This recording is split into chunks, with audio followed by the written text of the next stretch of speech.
Hey guys, it's Just a Sports here and welcome back to episode 3 of my Norwich City career mode on FIFA 14. And in the last episode of this series, we finished off all of our preseason games, and personally I think they went really well. You know, we won quite a few games, and as you can see here, we are finally getting rid of our last, well, I shouldn't really say getting rid of, but we're disposing of our last loanee, and we're going to send him to Northampton. That's Cameron McGeehan. So hopefully all of our youth team players can go away and get loads of experience and come back next season with better stats. And actually here we got an achievement called You Got Mail, and Ricky Van Wolfswinkel just telling me that he's ready to play. Whether I will play him or not is a completely different matter because I don't think he's very good at all. But it seems like Cardiff City would like to buy Daniel Ayala from us for 525,000, but I think he's worth a little bit more than that. So yeah, we're gonna try and boost that to 650,000, and also Gaffay has gone to Northampton with Cameron McGeehan. So yeah, hopefully that deal for Daniel Ayala does go through, and then that means we have a little bit more money to spend in the transfer window, or maybe January transfer window if we need to.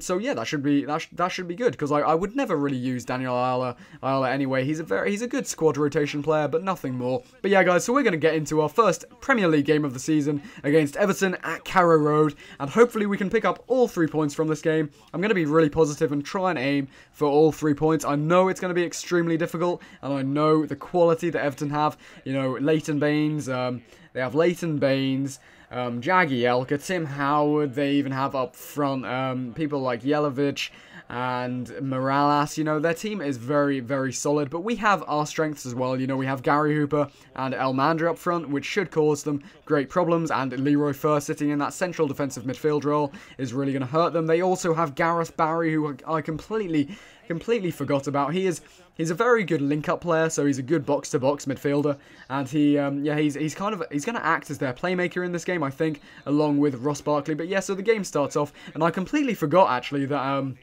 Aruna Kone joined Everton from Wigan.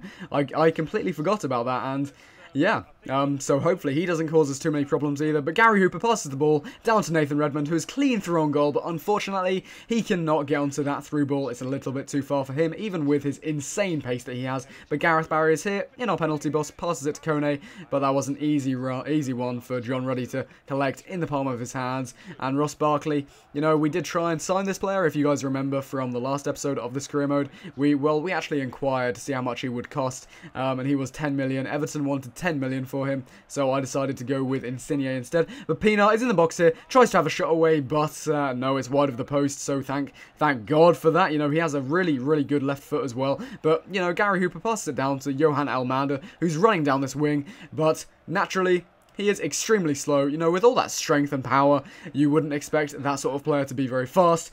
The only player that I know that is fast, and that is strong, and that is amazing at dribbling, and that has an amazing shot is Ronaldo. I actually can't think of any other player.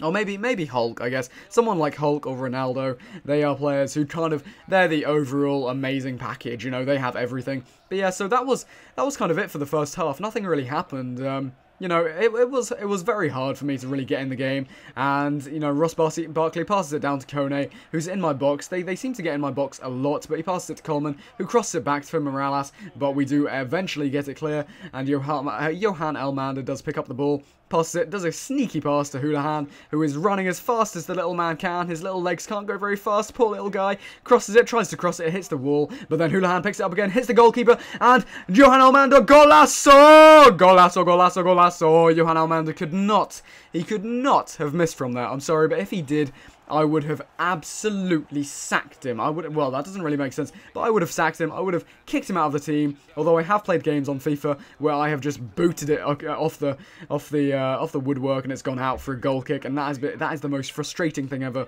where you miss an open goal. But thankfully, Johan Elmander didn't miss, and we are 1-0 up against Everton at Carrow Road. How exciting is that? We could actually get all 3 points. And speaking of that, Johan Elmander seems to be through, but no, it does get intercepted there by Coleman for Everton, and Gary Hooper tries to get in behind Jagielka, and I don't know how he's not faster than Jagielka. You know, FIFA have been so harsh on Gary Hooper's stats. It's really unbelievable because he's not that slow. His finishing is only 82, and it should be more than 82, I think. And, you know, his pace, he's much faster than Jagielka, you know, a stocky centre-back. And John Ruddy here, you know, the ball was curling over, but it luckily does hit the crossbar, but no fucks were given. Just no fucks were given there by John Ruddy. Passes it down to Lukaku. Yeah, Pinar picks up the ball, but our Norwich defence is just way too good for them. It's, you know, it seems like Michael Turner in this game was actually stronger than Lukaku.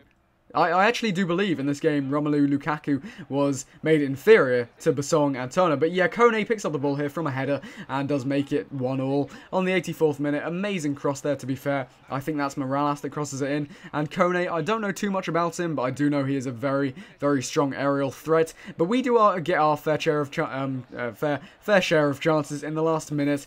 We do get that opportunity there, which we did kind of scuff. But yeah, so McCarthy picks up the ball here, passes it to Morales, but it was a fairly scrappy game actually. Gareth Barry played very well, but from an overall sort of look of it, it was very sloppy. But Nathan Redmond here on goal, we should have really scored there. It was a great opportunity. It was 1-on-1, and somehow he fumbles it and fucks it up, and I don't even know how.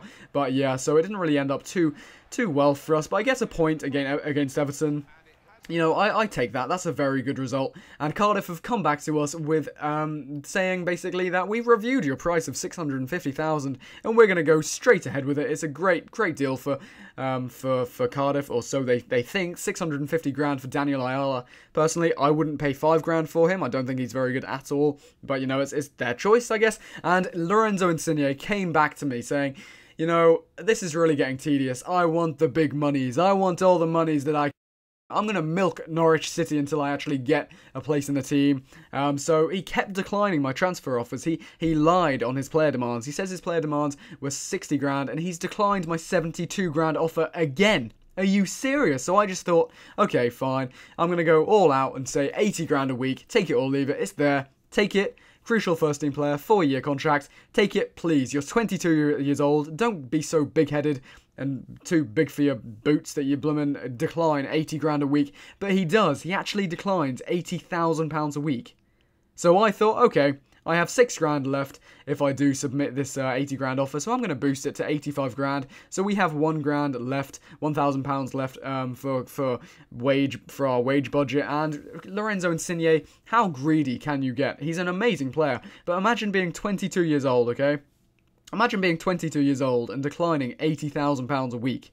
I couldn't, to be fair. And so yeah, our next Premier League game, guys, is up against Hull City, now actually known as Hull Tigers. I'm not sure why FIFA haven't, or EA haven't changed their name to Hull Tigers, because it is now officially Hull Tigers. But I guess they're still called Hull City. And we're going to stick with our front two of Gary Hooper and Johan Almander, because I think they did play really well and partnered each other very well against Everton. So we're going to stick with that. And at the moment, I really don't see how Ricky van Wolfswinkel is going to get in the team at all. You know, he was our record signing in the summer, but I don't see how he's going to get in there. So yeah, we kick off in our new away kit. Personally, I love this away kit. If you guys do enjoy or like the look of the away kit, tell me in the comments. You know, give me a rating out of 10 for this away kit of Norwich's, because I really do like the pattern and the colours and the style of it generally. So yeah, tell me in the comments. That'd be interesting. But Hull Tigers actually, looking at their team, I can't really see too much quality in this team, so we should hopefully come out with a win. And I don't know how that was a free kick. I have no idea how that was a free kick. You know, it's getting a bit ridiculous now. Any sort of trip or any sort of you know, any sort of minor foul at all is always given as a foul on this game. I really think they do need to improve that, and it's so terrible with penalties. But yeah, so we are through on goal. Gary Hooper cuts back, runs into the box, and has a shot, and it gets deflected and goes into the net. Golazo on the 20th minute. Gary Hooper, you know, that's what he does. He's a clinical finisher, as he showed in the last episode. He puts away most chances that he gets in front of goal, and it's so good to have this man up front. And it's kind of funny, really, because he's our lowest rated striker other than Luciano Becchio. But yeah, he's our lowest rated striker, but he's actually our best, I'd say. He's actually our best striker. I think he's better than Johan Almander. I definitely think he's better than Ricky van Wolfswinkel, and this also applies to in real life, not just on FIFA stats. But Johan Almander cuts inside, takes a shot, but it is deflected there by the goalkeeper, or blocked, I should say. And, you know, as we should have done, we did dominate this game. We absolutely dominated Hull Tigers, and Houlihan should have done a lot better there. I really can't wait to. Hopefully, I can get Insigne. You know, his player demands, they seem to be so high, and I might actually have to offer 90 grand in the end, or 98 grand, or 100 grand potentially. And I would be prepared to go that high, but it does seem a bit ridiculous, doesn't it? Declining £85,000 when you're 22 years old to join a Premier League team. I think that's just dumb. So yeah, hopefully we can tempt him. But it did end 1-0 at half-time. Norwich City versus Hull Tigers. I'm going to keep saying Hull Tigers because that is their name. So Hull Tigers. Yeah, so Hull tried to get into this game. They really did try, but John Ruddy and our defence was just too good for them. Seb Basong just scared the living crap out of them. So Robbie Brady, or Tom Brady, I've forgotten his name, but their main central midfielder guy, Brady, who everyone keeps talking about, who's actually he's not that great, but he is Hull's best player. Yeah, okay. I really failed at commentating there, but basically, Michael Turner did some sort of amazing bicycle kick to clear that ball away from our goal line. It's kind of strange. Every defender seems to always use this bicycle kick technique to try and kick the ball away, and I would never ever see Michael Turner ever doing a bicycle kick in game. So yeah, that's kind of it's not really realistic in that sense, but it's pretty damn cool when you see them actually in action. And Brady gets on the ball here, but he is tackled straight away by Robert Snodgrass. He is an angry Scotsman. I tell you what, Robert Snodgrass is so angry all the time on the pitch. When you see him live, he is so angry. He's Scottish, so yeah, naturally you can expect. No, I'm just joking. I love Scottish people, but they tend to be a bit more angry than us English guys, I'd say, or generally. That might be a mega stereotype, but yeah, it basically seems that way for me. But yeah, so the game did end 1-0, and luckily, you know, we actually put in a really good performance. I was going to say luckily Hull didn't score, but actually they didn't deserve to score because we were just on top of them the entire game. I'm hoping that I show the stats here, but you can see there Curtis Davis is so mad, and naturally, you know, when you join a team like Hull Tigers, you're not going to win too often. You know, they've just been promoted to the Premier League, and yeah, so we did really well there. We're on 4 points now, as you can see, or as you could see there for